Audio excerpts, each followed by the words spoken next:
right, welcome back, everyone. We are here with Fiona Leteney, who has joined us from Fosway, where she recently led the efforts for a new 9-grid on learning systems. In our last conversation, we talked a bit about what she's seen in the market. We also talked a bit about the economic headwinds and how they're driving changes in behavior for many customers around the industry. In this episode, Fiona, I want to first say welcome back. Thank you. Good to be back. Yep. And the second thing is I want to dive right into one of the topics that you brought up in terms of surprises this year, specifically AI in learning systems.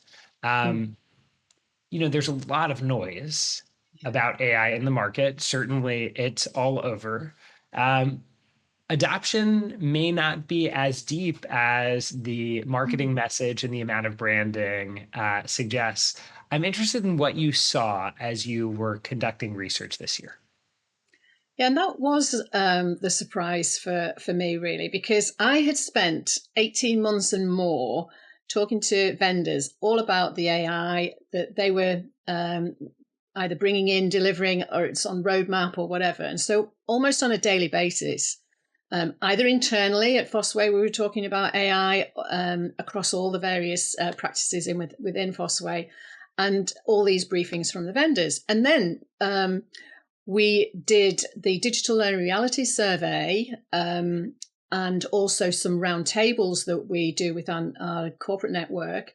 And out of the survey, it was that the respondees were saying that they were disappointed in the amount of features or functionality that had been delivered to them from their learning systems.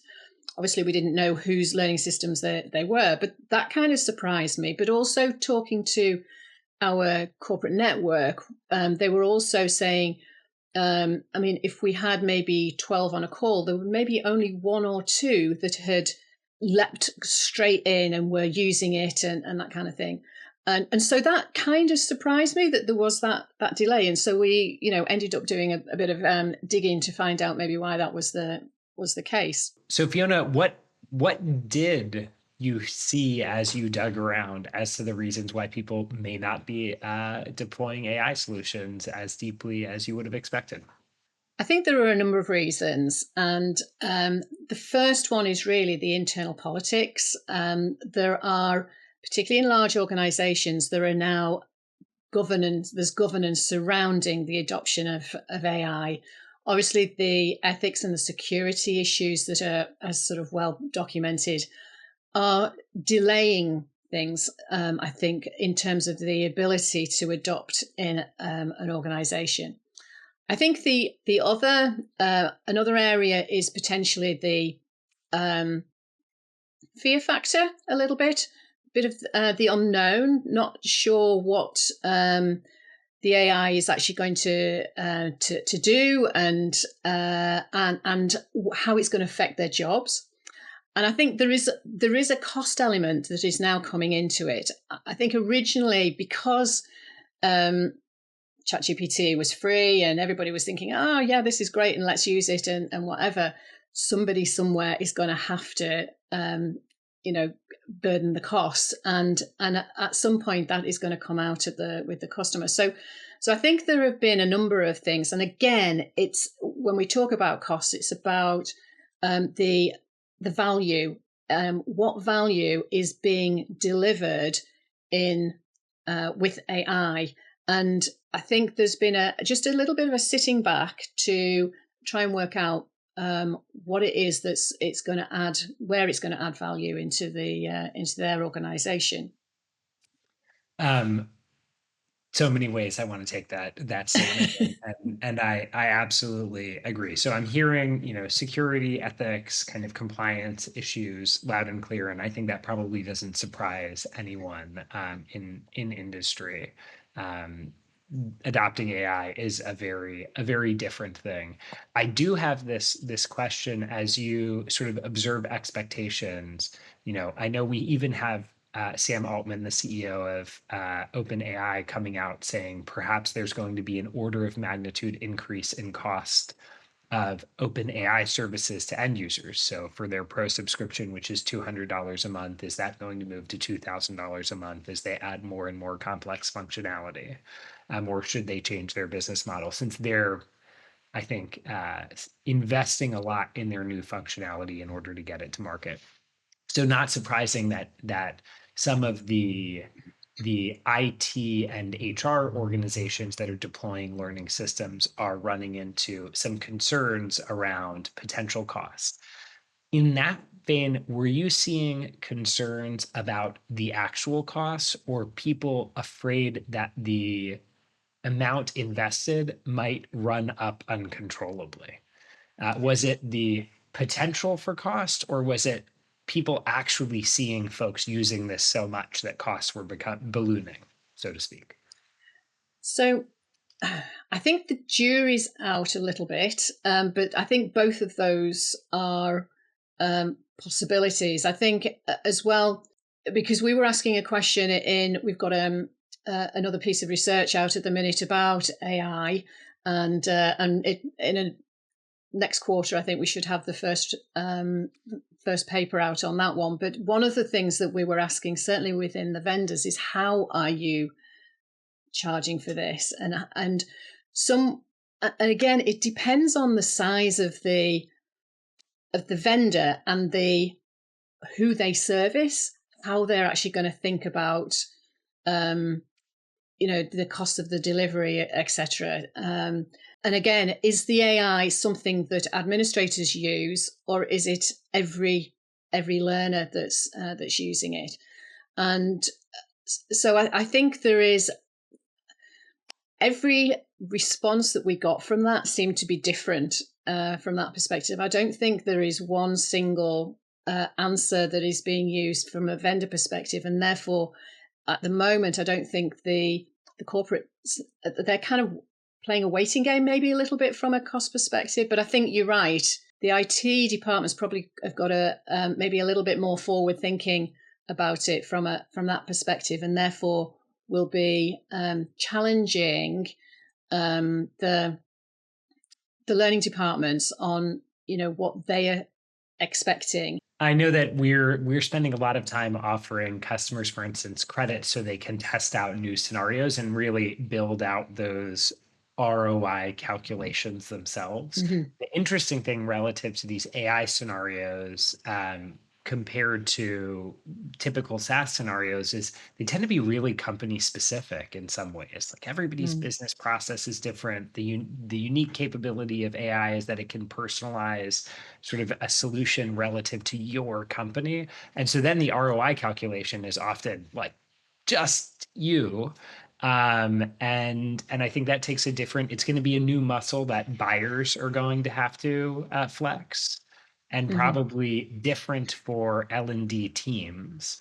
I'm interested, have you seen any use cases where L&D teams actually came back and they said, hey, we set up the experiments, we compared, the old way of doing things to the new AI enabled way, and saw that as really promising? Was there a use case or an example or a story that got you sort of at the edge of your seat as you were doing the research? It's an interesting question because so when as we are doing the research, and we're in the middle of it at the moment, we were asking, and I think there was something like over 70 features that were AI features that we were asking each of the vendors about, and whether they've been delivered, whether they were in beta, whether they were a roadmap, or whether they weren't being considered. And then asking for reference customers that we could talk to if it had been delivered. And although we've been talking for such a long time about the AI, the numbers of features that have actually been delivered and there are actual customers to be able to talk to, it kind of narrows down quite considerably from that perspective. So there's not a big area to look at, and I think we're early days, and even though we're talking about the fact that we're doing this research now, it's not one and done by any stretch ever, I think, with AI. And we will continue this and watch the maturity grow. But I think one of the areas that I'm most interested in is when actually it's something is AI is an assistance in the background almost. It makes something easier for an individual to do. And that could be a combination of, and it's where it's this human AI interface piece that comes in. And maybe a couple of examples. So where if you're talking about an authoring tool, it's not a case of the AI creates the whole thing, because that ends up potentially being quite text heavy just at the moment. But you're adding AI assistance into an existing authoring tool that you perhaps has been used anyway. The other areas are then in the background, and it's more almost agentic rather than just assistant AIs, where it could be a manager, or it could be a trainer, or it could be an admin asking for example, analytics on, this particular region, how compliant are they in a particular area? And you're not having to put a report together. The AI comes back to you and actually creates that report and produces it for you with very little input. Because actually, that's one of the things that always happens with whenever we're doing the customer reference calls.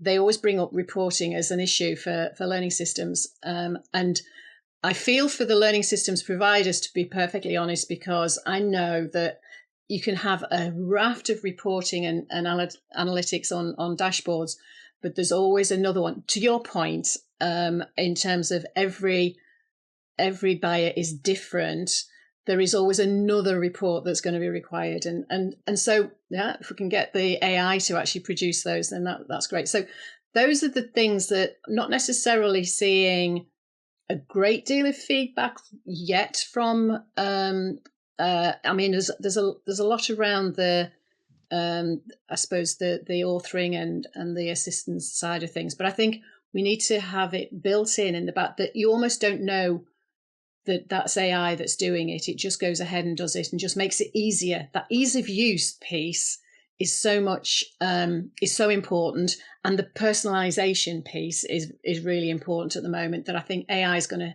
assist with hugely. So yeah, I don't know whether that actually answers your question. I've got roadmap items now for Degreed, which is wonderful.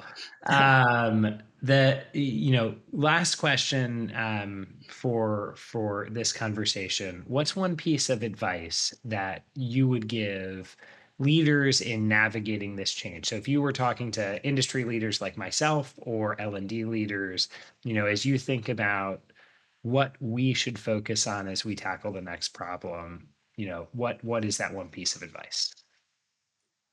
So looking at it from a buyer's perspective, and if there is any of that fear factor in their eyes, I would just say embrace this and go looking, go finding out, learn as much as you can, because this is coming almost as a tsunami, and making the best of this is going to sort of improve your role in your company.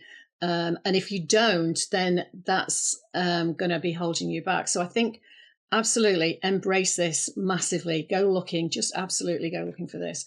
And I think from a vendor's perspective, I am absolutely sure that a lot of the features and the lists on the list that we already have, a lot of those will end up on the cutting room floor, if you like, and they won't end up being of use.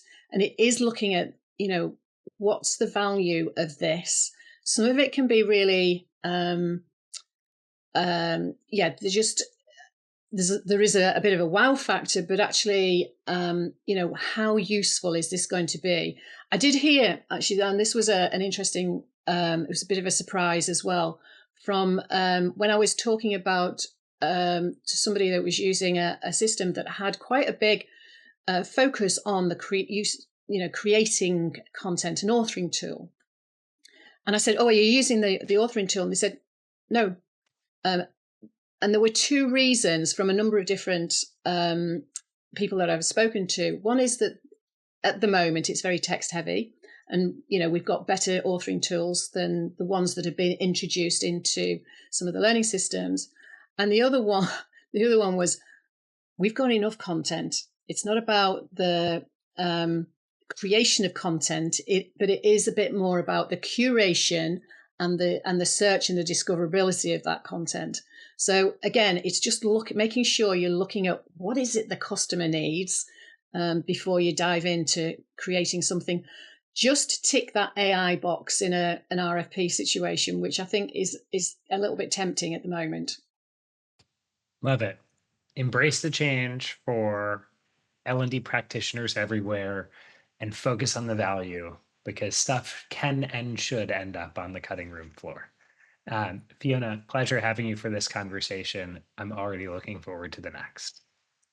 Excellent. Thank you too.